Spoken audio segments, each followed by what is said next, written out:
I'm Troy Kirby with the Journal of Olympia, Lacey, and Tumwater with a quick look at the 2021 Washington State Legislative Session. House lawmakers debated Engrossed Substitute House Bill 1372, replacing the Marcus Whitman statue in the National Statuary Hall collection with a statue of Billy Frank Jr.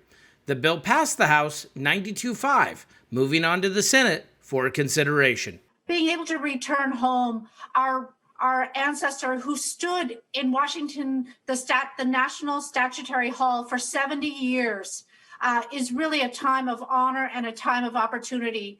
We get to bring home Marcus Whitman and to stand him up and rise him up in his community of Walla Walla, we hope, to be able to say we and he representative of a rich piece of Washington history. He represents the past. This new rising up of a new statue in the National Statuary Hall of Billy Frank Jr.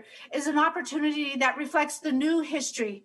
Billy Frank Jr. has walked every watershed to the east and the west of the mountains. He has stood in every river and collaborated with local, tribal, state, and federal communities to say, how do we rise together to protect the values of Washington State?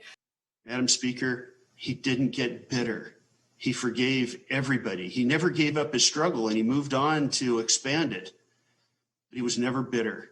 The reason that I know him is that he and my father, many years ago, were involved in a set of meetings about the future of the Nisqually River. And at one point, it looked like the federal government might take over the whole Nisqually River as a park. And if you know my father, you know how shattering that would have been for him. And there was a very contentious meeting that's been documented in Crosscut magazine and in Billy Frank's biography, where Billy stood up and said, we have to stop this. This is for all of us to get along. I want Weyerhaeuser to be here.